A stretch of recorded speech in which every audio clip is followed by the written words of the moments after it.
How safe is your home right now? Are the doors locked? Curtains drawn shut? It's a thought that doesn't necessarily get that much attention. Everyone likes to believe their home is secure, that it's a bastion of safety from the dangers of the outside world. But we take it for granted, honestly. No manner of locks, cameras, or walls can fully protect us from everything, and it's often that when we forget this is when our privacy is at its most vulnerable. In late June of 2014, a young family moved into a respectable New Jersey neighborhood, expecting to put down their roots, turn the house they had purchased into a home. The neighbors were friendly, the street clean and safe. They had no reason to believe they were in any danger the moment they stepped onto the property.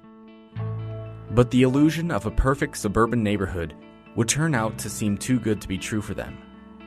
Soon they would learn, no matter how many precautions they might take, all the restless nights they toss and turn, standing vigil over their family, it may never be enough to stop those who want to watch.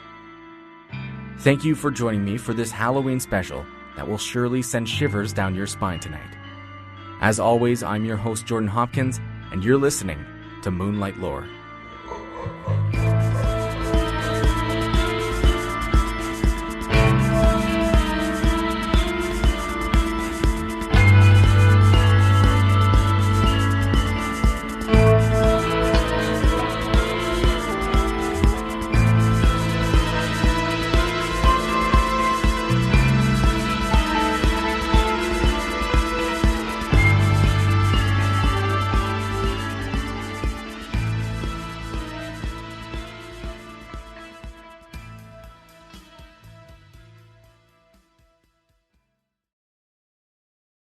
Buying the 6-bedroom house at 657 Boulevard in Westfield, New Jersey was a dream come true for the Broaddus family.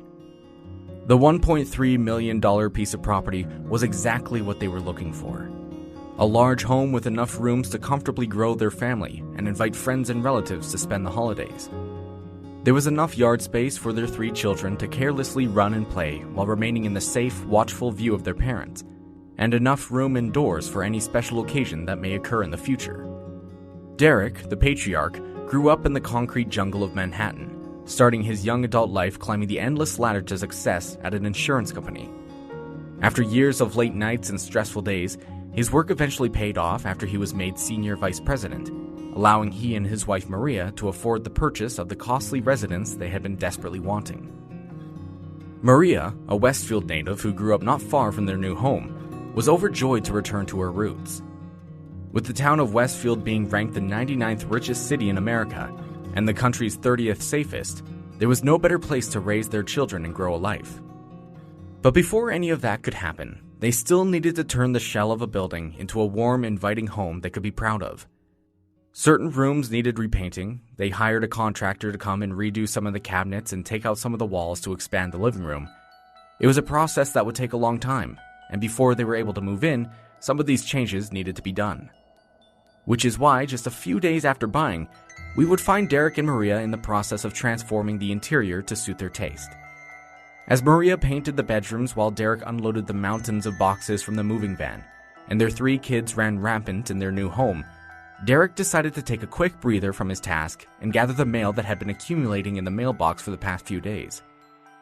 As he absent-mindedly flipped through the envelopes of bills while he made his way slowly back to the front door, one envelope caught his eye.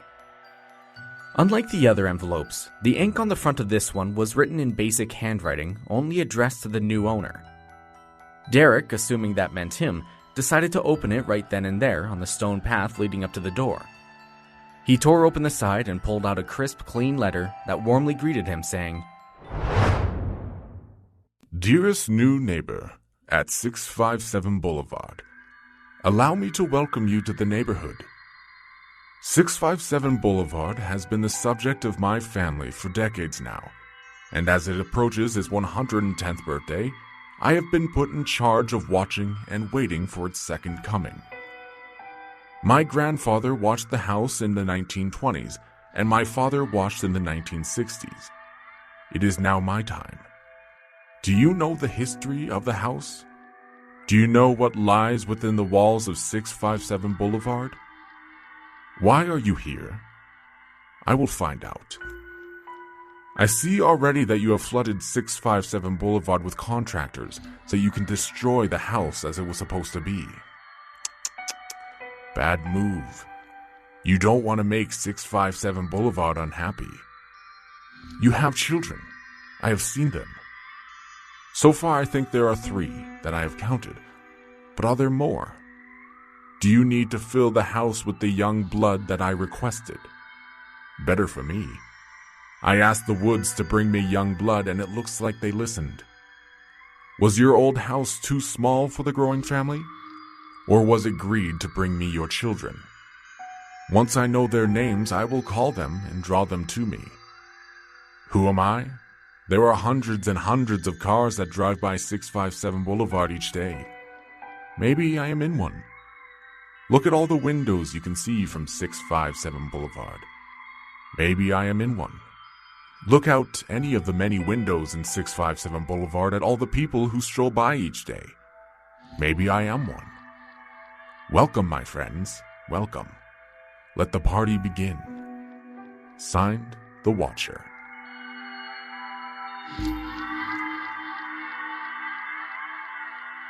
Frigid sweat poured down the back of Derek's neck as he stood frozen out on his front step, too terrified to turn around and see if anyone was really there, watching him. A million thoughts raced into his mind. Who was the Watcher? Why were they watching them and the house? Was his family safe? It was dark out, but that didn't stop him from slowly turning around to survey the neighborhood. Nothing. Everything seemed normal. No mysterious noises to reveal someone was nearby, only the crickets singing their soft nightly melodies. No dark figures hiding in the shadows, only the warm glow of the street lamps illuminating the calm street. Looking to his right, Derek stared back at his house. The inside light shining through the main floor window revealed the silhouettes of his children moving past it. With an urgency he hadn't felt in years since their birth, Derek rushed through the front door, shutting off every light switch he could find, and drawing the curtains to every window. Maria, understandably, took concern with his sudden actions and inquired what he was doing. He stared at her with a look she had never seen before, which told her not to question him. He handed her the note while he went to the other room to call the police, and after reading it, Maria shared the same pale face as her husband. The officer who responded to the call arrived not long after, and after reading the note was simply left confused. It was weird. He hadn't seen anything like it before, but the threatening undertone was certainly there. He asked Derek if he or his family could possibly have any enemies out there that would leave a note like this, some semblance of a direction he could follow. But Derek was equally confused when he asked. He and his wife had just purchased the house and had yet to fully move into the neighborhood, so anyone living on the street likely wasn't a suspect, despite the author of the letter taunting them saying they could be. He also thought hard about his work life and their life before moving to the new house. But both Derek and Maria agreed they hadn't done anything to anyone that would have warranted this sort of note to be delivered. As there was no return address, it was impossible to know who had sent the letter, so the officer told them that perhaps it was all just a prank made in poor taste, but to keep him updated in case another letter was sent. As he was making his way back to his squad car, he looked back at the 2 worried parents on the doorstep and mentioned it might be best to move some of this construction equipment they had left out on the front yard, just in case someone got the idea to toss it through one of the large windows. Seeing how the task of moving houses was a long and strenuous process, the family were still technically living at their old residence where most of their belongings still remained. So the family left their new home, hoping to escape the prying eyes of their watcher. While settling into bed that night, Maria was studying the note by the light of her bedside lamp. She stared at it and something caught her eye. The note mentioned, "I asked the Woods to bring me young blood, and it looks like they listened." To anyone else, this cryptic line would seem like the author was talking about a literal forest, but Maria thought perhaps they meant the previous owners who sold them the house, whose last name was also Woods. It could have been a coincidence, but it was the only lead they had. So Maria told her husband she would look into it in the morning.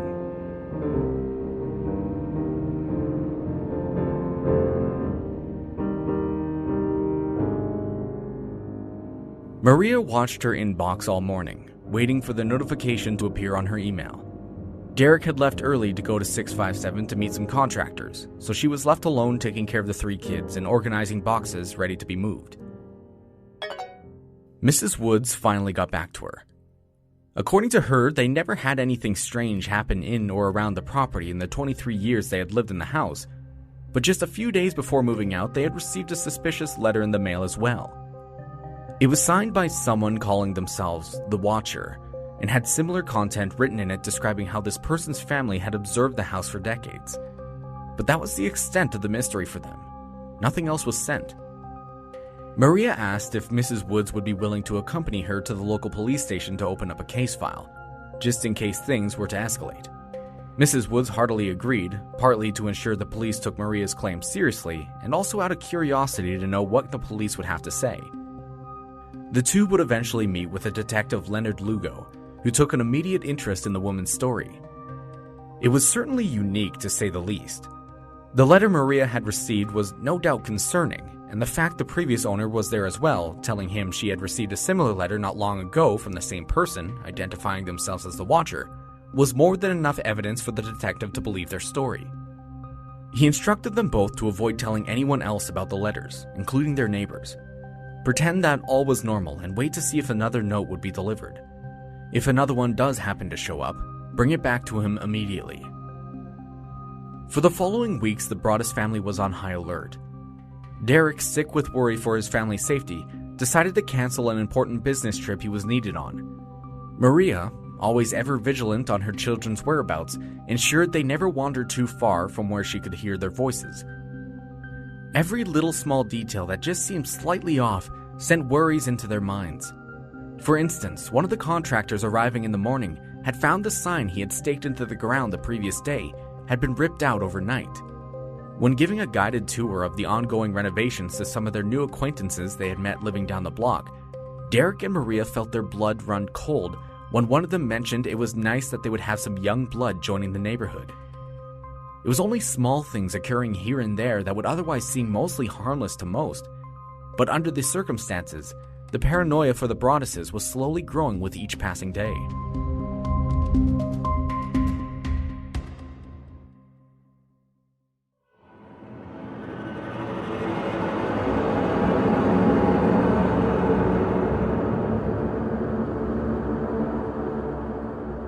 Welcome again to your new home at 657 Boulevard, Mr. and Mrs. Broaddus.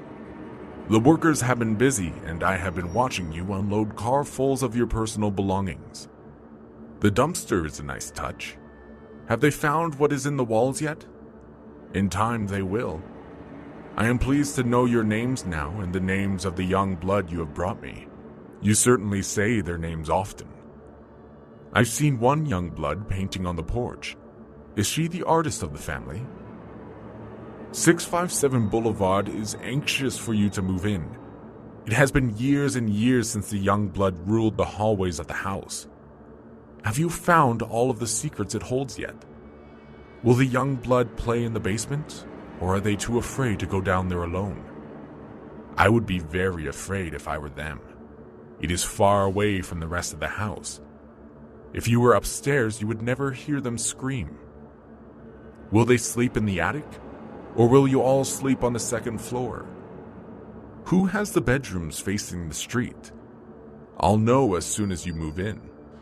It will help me know who is in which bedroom. Then I can plan better. All of the windows and doors in 657 Boulevard allow me to watch you and track you as you move throughout the house. Who am I? I am the Watcher, and I have been in control of 657 Boulevard for the better part of 2 decades now. The Woods family turned it over to you. It was their time to move on and kindly sold it when I asked them to. I pass by many times a day.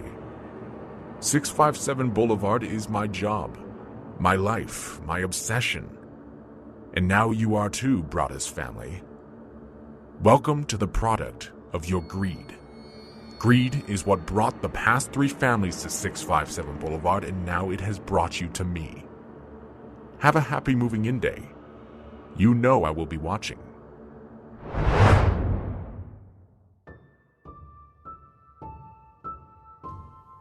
"2 weeks. 2 long weeks had passed by with no word from the Watcher, but now they had finally sent another letter. There was no telling how long the letter had been sitting in the mailbox at the end of their driveway. No telling who the Watcher was, and no telling what their true intentions were. Maria stared down at the thick black lettering addressed to her. This person now knew all of their names, aside from their last, which they had spelt wrong. How could they? Was this someone they knew? One of the many workers working on the house? Perhaps one of their many neighbors who had warmly greeted them. Or maybe the Watcher had simply been near at some point, covertly listening in on their conversations, listening for their names, listening for their lives to unfold. Most unnerving of all, the letter identified the 3 children by name, nickname, and their birth order. With each line written, they revealed more and more. Their reconnaissance of the family was paying off for them. Maria made a call to Detective Lugo after informing her husband they had received another letter from their stalker. The two waited on their doorstep, expecting the detective to arrive any minute, which gave them time to think and discuss. Mrs. Woods had previously suggested a theory to them, believing the author of the letters to have been a neighbor. They had never put up a for sale sign on the front lawn of their property, so it wasn't common knowledge outside the neighborhood that the Woods were moving. With the renovations being mostly interior, it was likely that the culprit was a nearby neighbor who had observed the family move in, as well as the work being done to the house. Otherwise, how else would anybody know what was going on there? Another hint that it was somebody nearby was the fact they knew the children's names by listening to Maria and Derek shout for them. The only way they would know is if they were either lurking around the property or it was a neighbor living close by who had overheard. The parents' suspicion grew with each passing minute while they waited. Could the neighborhood they thought was safe really have all just been a lie? Finally, the detective pulled up to the house with his car and greeted the Broadduses on the front step. He looked over the new letter they had just handed to him and told him of their suspicions, that they thought the Watcher was likely a neighbor. The two then also took him around to the side of the house, onto the porch. In the letter, the Watcher had mentioned they observed the oldest painting there, but where they were standing, it was obstructed from the street by the large vegetation that grew around the yard. It would have been impossible for anyone to see her there from the street, unless someone was hiding on the property, or were right next door. Again, Detective Lugo instructed them to keep this mystery quiet while he investigates. Their only hope in solving it is if the Watcher slips up and reveals their identity in some way. But the entire neighborhood is now part of the pool of suspects, so best to be careful and act like nothing's wrong to avoid any kind of escalation. This was going to be hard to do for Derek and Maria, because not long after moving in, they received an invitation to a neighborhood barbecue across the street to welcome their family and another into the community. It was bad enough to keep a watchful eye on their neighbors at a distance, but now having to mingle with them, and possibly the Watcher themselves, didn't do any favors for their nerves. On the day of the party, relaxation was far from the two parents' minds as they scanned across the small sea of people, waiting to discover if anyone acted suspiciously or not. It was equally as difficult to keep tabs on their children, who were more or less unaware of what had been going on, as both Derek and Maria had wanted to keep them in the dark so as not to frighten them. At one point, Derek found himself chatting to John Schmidt, a man who lived just 2 doors down from them. Derek hadn't yet met the neighbors whose house sat between his and John's, so inquiring what they were like, John told him the house belonged to Peggy Langford, a 90-year-old widow who lived with her adult children who helped care for her. John went on to say the family has always been a bit odd, especially the youngest of the sons, Michael. But all of them were relatively harmless, just different characters than you would expect to live in an expensive neighborhood like this. Well, hearing this, it sent Derek's mind racing. It all added up. The Langfords were right next door, and from their home could easily see the back porch where his daughter had been painting. The family, as it turned out, lived on the property since the 1960s, which would connect the point the Watcher made in their first note about how their father had watched the house during this time. When Richard Langford, the patriarch of the family, passed away 12 years earlier, it could mean one of the younger members of the Langfords was now in charge of observing the Broaddus home. After the party, Derek explained his assumption about their neighbor to Maria, and both called up Detective Lugo to inform him what they believed. However, the officer was far more cavalier about this new information than what the two had expected. Detective Lugo then went on to explain to them that he had known about this for a while and had followed up on this hunch. Apparently, he said that he had brought Michael Langford into the station for questioning, and while he admittedly denied knowing anything about the mysterious letters, his cadence hinted that he knew more than what he was letting on. Unfortunately, at this time, no evidence has been found to suggest Michael was guilty, so he was let go. There wasn't much the department could do about their case until something more substantial revealed itself.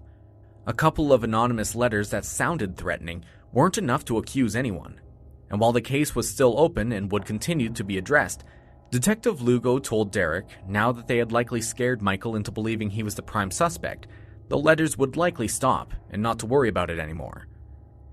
Of course, Derek took offense to the detective's lack of concern about the threatening undertone of the letters and outright told him if they didn't take care of the situation, they would find they would have a different kind of case on their hands, implying that he wouldn't hesitate to protect his family if he believed they were in any sort of danger.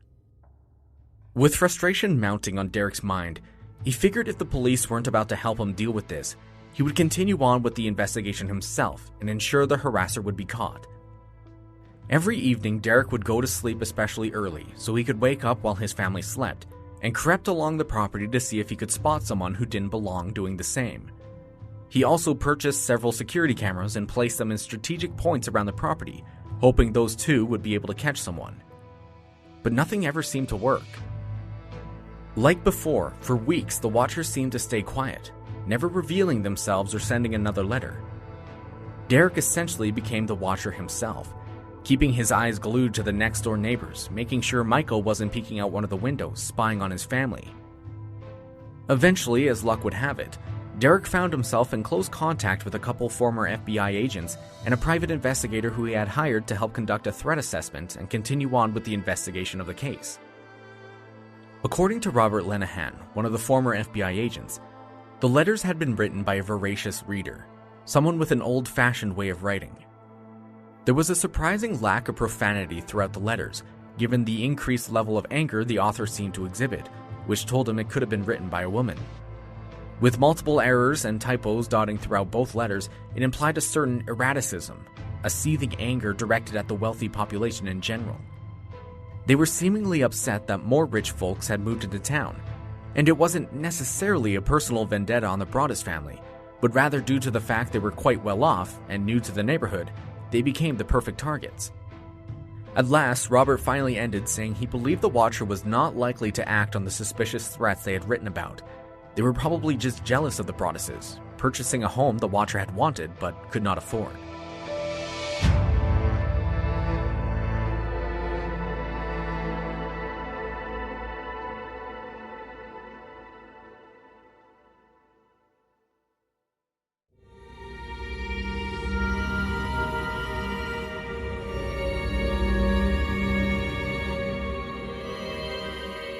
The house is crying from all the pain it is going through.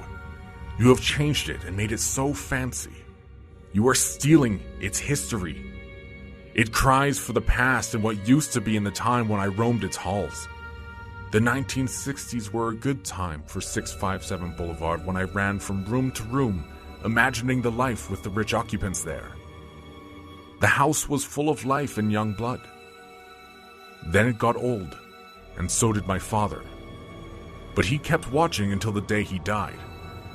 And now I watch and wait for the day when the young blood will be mine again.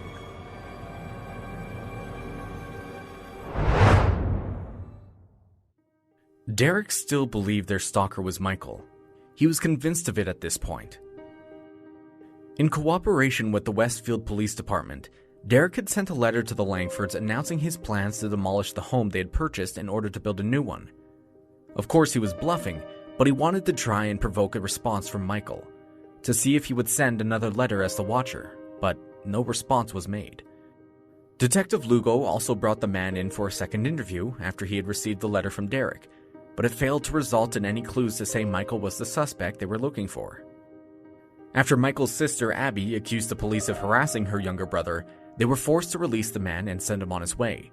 Again, they had no evidence to say he was guilty or not. Around this time, both Derek and Maria began suffering from strange dreams. Derek dreaming about forcing Peggy Langford to construct an 8-foot-tall fence between the property so both their families were separated, and Maria dreaming of a shadowed man with a pitchfork attempting to steal away her children. It would seem neither parents were able to escape the maddening mystery of the Watcher, even in their dreams. According to the private investigator the family had hired, he had managed to discover there were 2 men a few blocks away who were on the child sex offender registry, so he suggested keeping an eye out for them.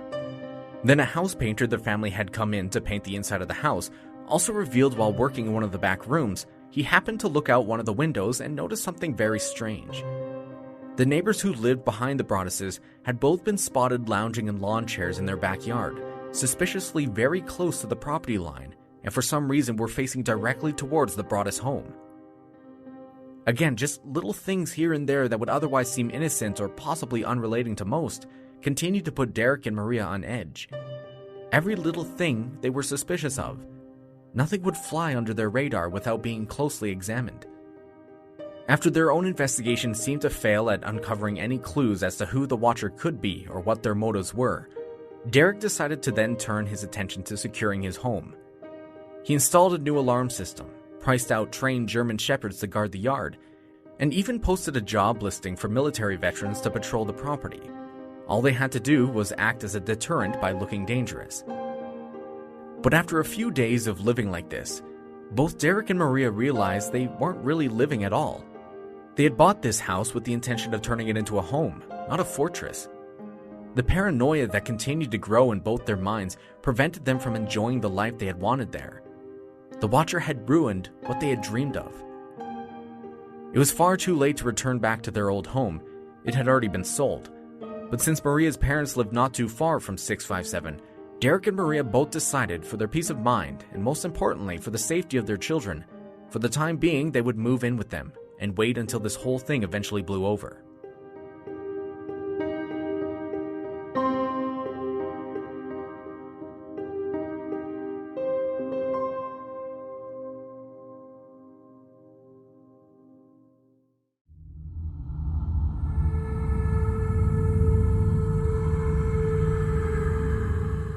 "657 Boulevard is turning on me. It is coming after me. I don't understand why. What spell did you cast on it? It used to be my friend and now it is my enemy. I am in charge of 657 Boulevard. It is not in charge of me. I will fend off its bad things and wait for it to become good again. It will not punish me. I will rise again. I will be patient and wait for this to pass and for you to bring me the young blood back to me. 657 Boulevard needs young blood. It needs you. Come back. Let the young blood play again like I once did. Let the young blood sleep in 657 Boulevard. Stop changing it and leave it alone."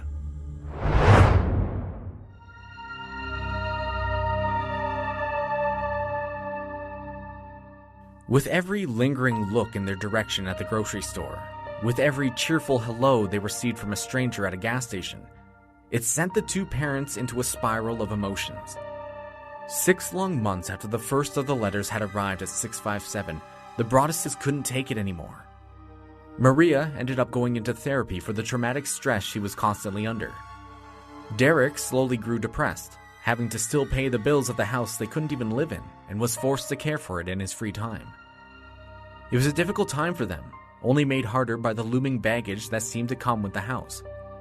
They only saw one way out of it, and that was to sell the home they had yet to live in. With the impressive and extensive renovations they had done on the inside, they believed they could at least list the home for the same price they had bought it for, if maybe not for a little more. But finding a potential buyer would be difficult. Gossip was spreading as to why the Broadduses refused to live in the home they had bought, and now they were trying to sell it only half a year later. Eventually, the true reason was leaked at some point, revealing the strange letters being sent to the house, and the mysterious character who called themselves the Watcher harassing the family. Derek and Maria decided to disclose the letters to any potential buyers, as a way to be forthcoming about what kind of baggage came with the house. They justified it by saying if they were going to purchase 657 all over again, they would want to know the disturbing history that came with it. Unfortunately, this honesty they had was a repellent to potential buyers. Even after lowering the price of the home to the point where they would take a substantial loss, it wasn't enough to convince someone to buy the house. This was the point where Derek and Maria began to grow resentful towards the previous owners. They had believed since the Woods had received a strange letter too, signed by the Watcher themselves, then they should have made mention of that when they were selling the home and to any potential buyers like them. So on June 2nd of 2015, a full year after buying 657, the Broadduses filed a legal complaint against the Woodses, stating they should have disclosed the letter right from the beginning. But of course, after the complaint was lodged, local news stations and papers discovered their story. And most importantly, they discovered the entity known as the Watcher. While Derek and Maria had tried their best to shield their children from the situation, they couldn't hide the multiple news trucks now camped outside their residence begging for an interview.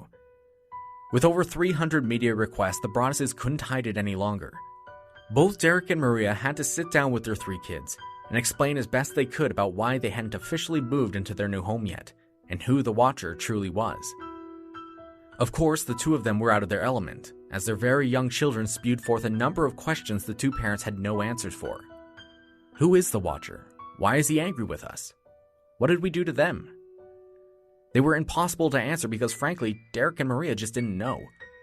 For weeks, speculation on who the Watcher was on everyone's mind in Westfield, but not a single person could give an answer.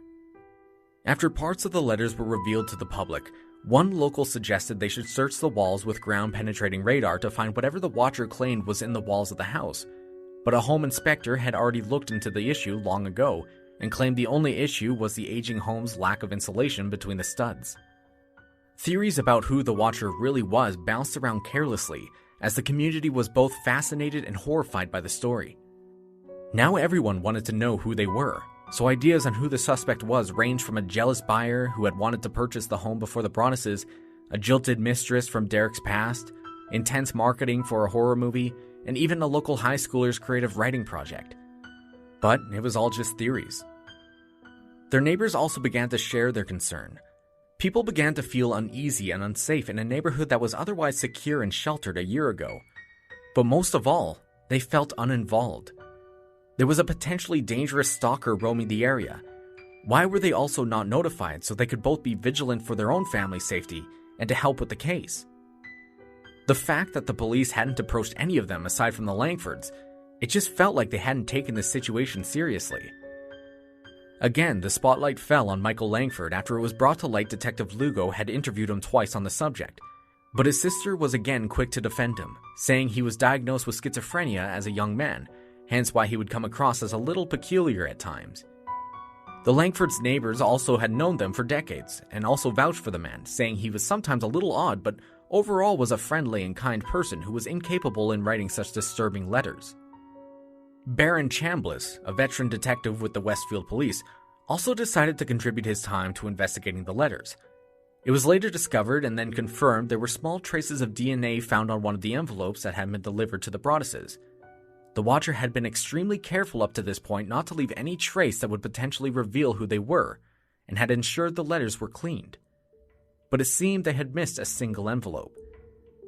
The testing done to it revealed the DNA belonged to a woman, but by this point it was impossible to tell whose DNA it actually was due to how many people had handled the envelope. But now knowing the suspect could be a woman, Barron set his sights on Abby Langford. She worked as a real estate agent, so could she have possibly had a grudge against the Broadduses for not working with her to buy the place next to where she lived, cutting her out of a large commission? Maybe she was trying to devalue the property by creating the Watcher, to force the Broadduses to move so she could then sneak in and buy the property to resell it for a larger profit. With the help of a security guard at her work, Detective Chambliss had him swipe a used water bottle from her desk in order to test if her DNA also matched that of the one found on the envelope. Surprisingly, the match came back negative, and not long after, the Langfords were effectively ruled out as possible suspects. Now with no one to point fingers to once more, Derek and Maria decided to open back up their personal investigation.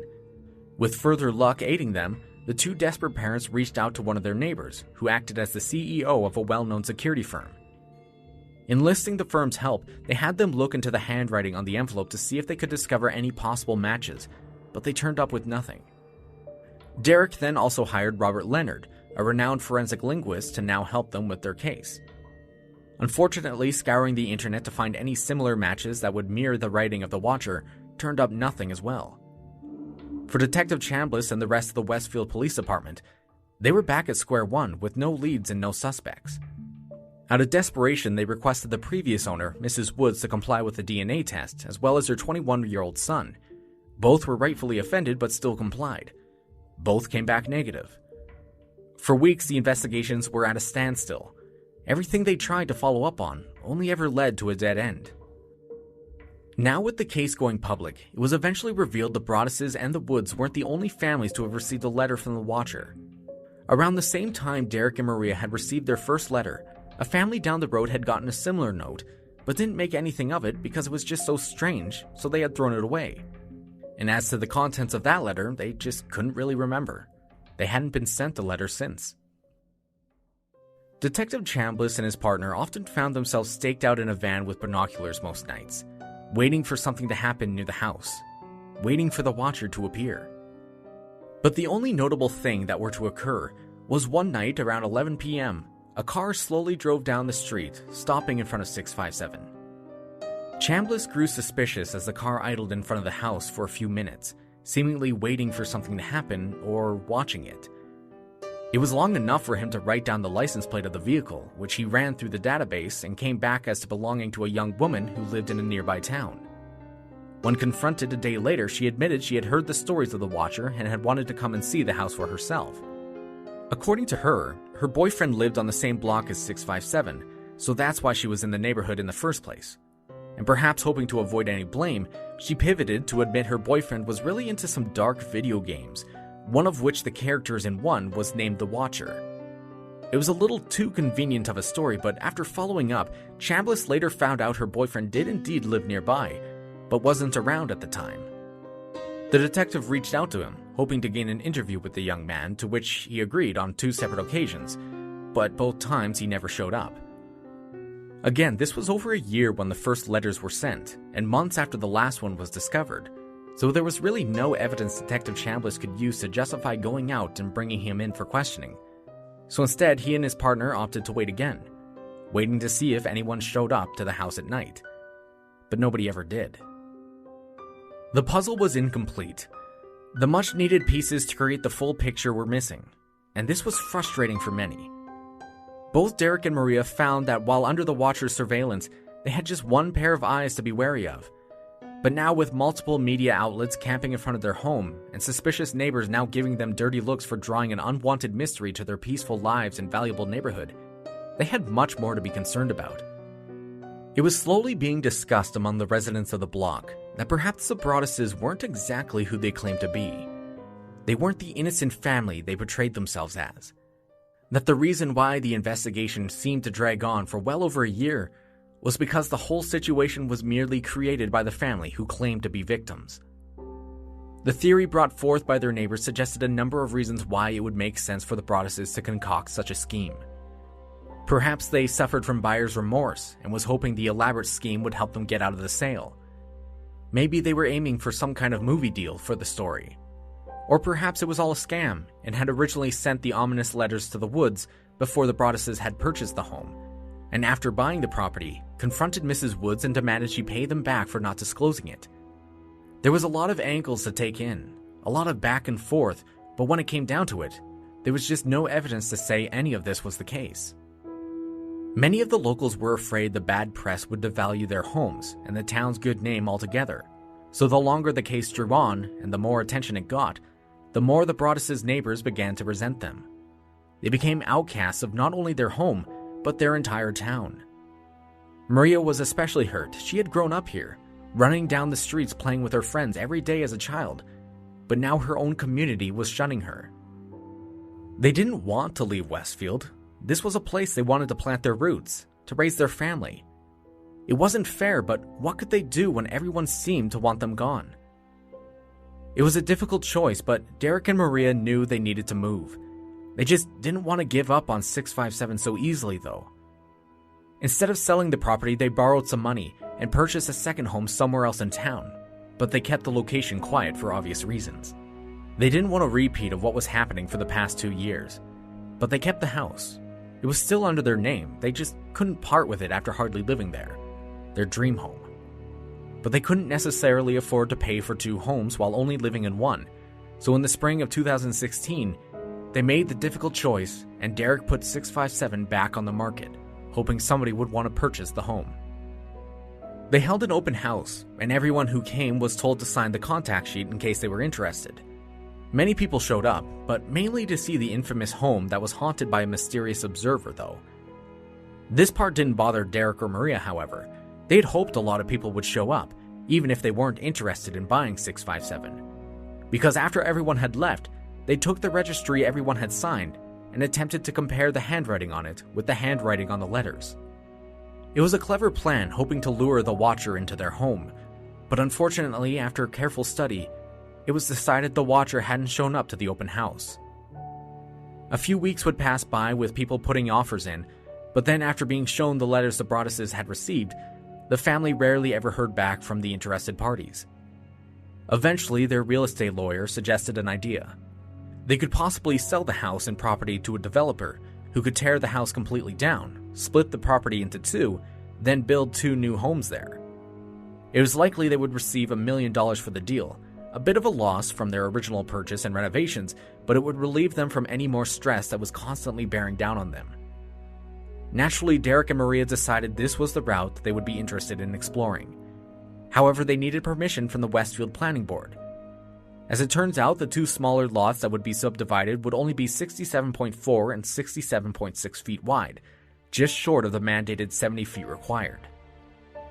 When the planning board met to decide the fate of the Broadduses' application in early January of 2017, the 4-hour hearing was unexpectedly bombarded by more than 100 local residents who all seemed to object to the notion of tearing down 657. Some even brought along their own lawyers to fight the case. More and more members of the community approached the microphone to shame the Broadduses for even entertaining the idea of demolishing such a beautiful home, stating that it would change the street for the worse. It would lower their own home's value with an aesthetically unpleasing lot right next to theirs. They didn't want their trees to potentially become damaged by the construction crews. They didn't want construction crews making unpleasant noises at all hours of the day. Abby Langford was one who spoke the loudest, claiming for almost 60 years she looked out at that magnificent, beautiful house at 657 and didn't want to be looking out at 2 modern homes and their driveways in place of it. By 11:30 p.m., the entire planning board unanimously rejected the Broadduses' proposal, much to the delight of the residents of the neighborhood. Derek and Maria, however, were completely distraught. This plan was only going to stop their financial bleeding. It wasn't meant to make them more money. How could people not see that they were struggling? How could they argue that neighborhood aesthetics were more important than the safety and well-being of one of their own? Maria was later quoted saying, "This is my town. I grew up here. I came back, I chose to raise my kids here. You know what we've been through. You had the ability, 2.5 years into a nightmare, to make it a little better, and you have decided that this house is more important than we are." There was no changing the decision, though. The community was perfectly content with letting others suffer, so long as they weren't the ones who had to. The only good news that the Broadduses had gained during this time was that a family with older children and 2 dogs wished to rent 657 for a time.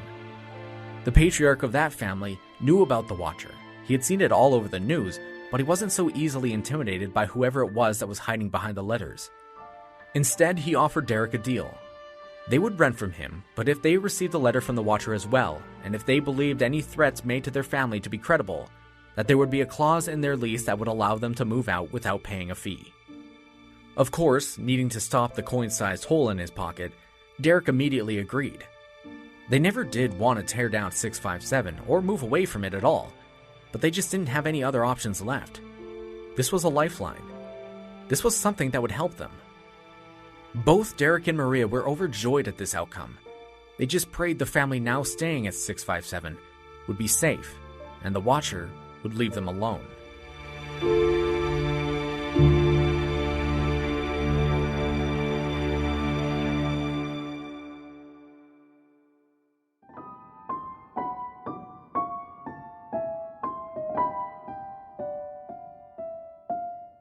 Violent winds and bitter cold to the vile and spiteful Derek and his wrench of a wife Maria. You wonder who the Watcher is. Turn around, idiots. Maybe you spoke to me, one of your so-called neighbors who had no idea who the Watcher could be. Or maybe you do know and are too scared to tell anyone. Good move. I watched by the news trucks when they took over my neighborhood and mocked me. I watched as you watched from the dark house in an attempt to find me. Telescopes and binoculars are wonderful inventions. 657 Boulevard survived your attempted assault and stood strong with its army of supporters barricading its gates. My soldiers on the boulevard followed my orders to a T. They carried out their mission and saved the soul of 657 Boulevard with my orders. All hail the Watcher. You best be careful in the future. Revenge can come in many forms if you continue to try and harm 657 Boulevard. Maybe a car accident. Maybe a fire. Maybe something as simple as a mild illness that never seems to go away, but makes you feel sick day after day after day after day. Maybe the mysterious death of a pet. Loved one suddenly dies. Planes and cars and bicycles crash. Bones break. I am always watching, always playing a role. You cannot escape me.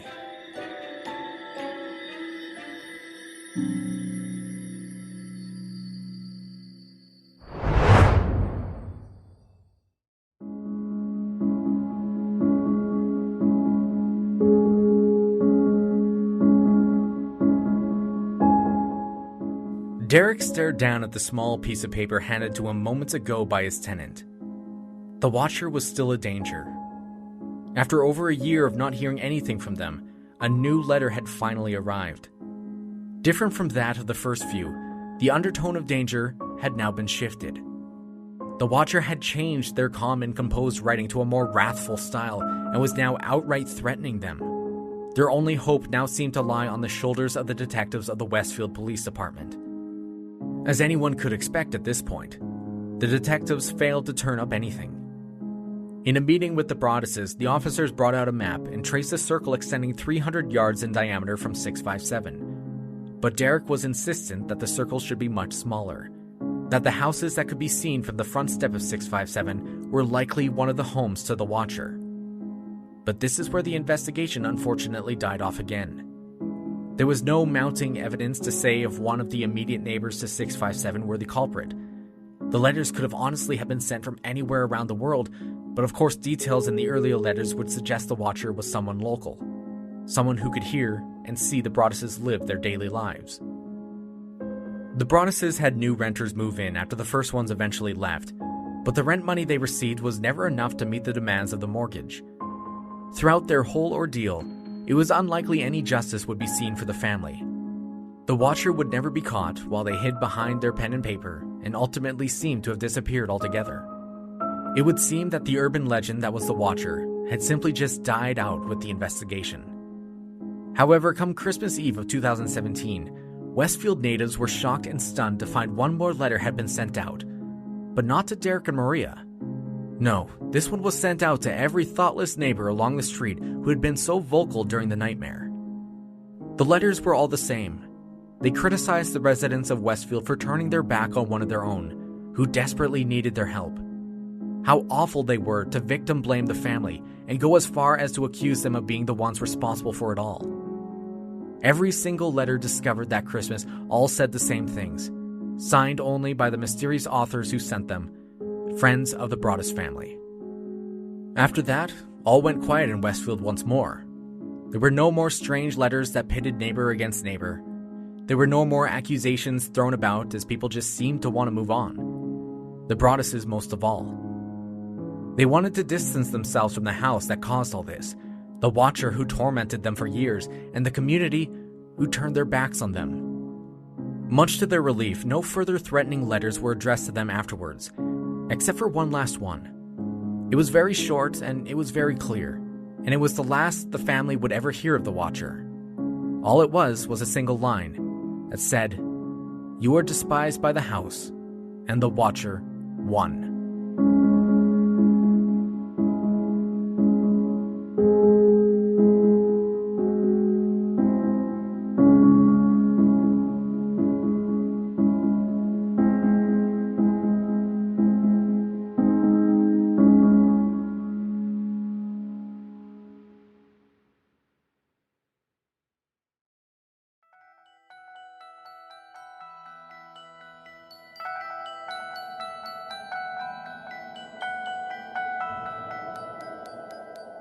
Reeves Weideman interviewed Derek Broaddus for the New York Magazine, asking for the man to share his and his family's story.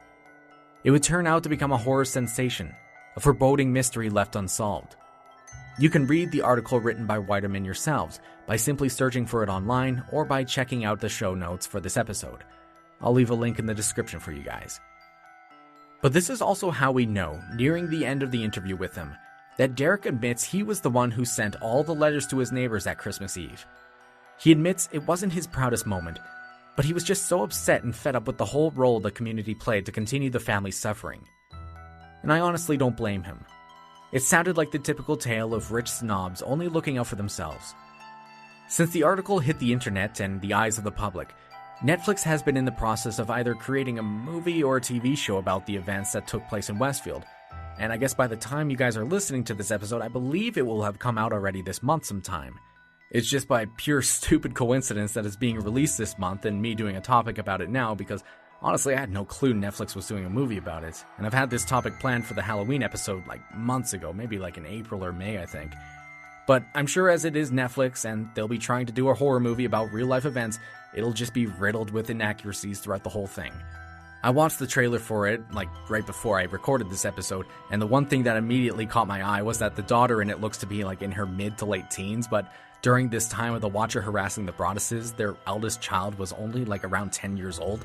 So honestly, just from that, I suspect if they can't even keep the characters right, this movie is not going to be one that I would get my facts from.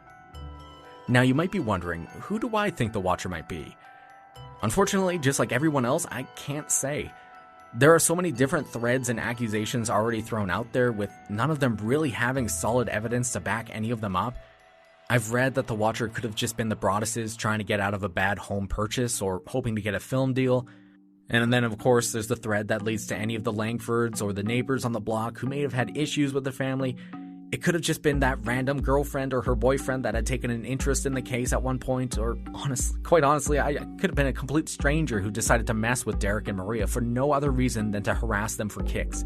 It's really hard to say, and honestly I'm afraid, to my knowledge at this moment, the case on the identity of the mystery watcher is still left unsolved. For those of you who continue to enjoy the show, or maybe have just found the show, thank you so much for listening. I truly appreciate all of you for doing so. If you enjoyed the episode, I would be so grateful if you guys could help support the show. Even the smallest of actions can help it. By that, I mean by leaving a 5-star review on either Spotify or iTunes or whatever app you're listening on. It only takes a few seconds to do compared to the days worth of work it takes me to research, write, and record for this, so it's a pretty good trade considering this is also free. For those of you who also might want to share this story or any others that I may have done in the past, that's the next best step in helping the podcast grow. By sharing and posting it on social media or by telling your friends and family about this show, it goes a long way in helping bring new listeners to the podcast. This genre is honestly huge, and there's a lot of great shows out there, but I take pride in the fact my show stays as accurate as possible, interesting and exciting, and stays on topic. But the final and absolute best way to support me creating the podcast you love is by donating to the Patreon. In all honesty, it does take quite a bit of money to run a podcast. From hosting costs and editing software to website costs and especially equipment, it all costs somewhere between $50 to $100, maybe even more a month. So by donating to the Patreon for as little as $5 a month, you can help support the show and ensure new content is always coming out. I only have 3 donation tiers on there, the first being the $5 Mystery Hunter tier, which grants you unlimited access to all new episodes I post there before they reach the public, and also exclusive episodes that only you precious donators get access to. The next step is the $10 History Buff tier, which grants you everything in the Mystery Hunter tier, and also a shout out on the show for everyone to hear. Then on the $25 Moonlight Legend tier, you get access to all episodes, a shout out on the show, and gain the ability to request an episode to be done special for you. It all goes to a great cause. Me. And Moonlight Lore, of course. So if you're a super fan of the show, this is how you can prove it. For the price of a cup of coffee a month, you can hear extra episodes and really help contribute to manage the cost of running the show. As always, I'll leave a link in the description of this episode you can follow to head over to the Moonlight Lore Patreon. At the time of my recording this, I think it's the 14th, which is right before my vacation to Ireland and Scotland. So hopefully I have talented enough pilots who can get me there and back okay. If I do end up at the bottom of the ocean, I guess this might be the last time you guys hear from me. Hopefully not, though. If I'm not dead from the plane crash, you'll hear the next episode on November 14th, I believe. So until then, I'd like to wish you all a very happy Halloween. Stay spooky, as always, and remember to stay safe out there. And I'll see you next time, hopefully. Who knows? Anyways, happy Halloween, everyone.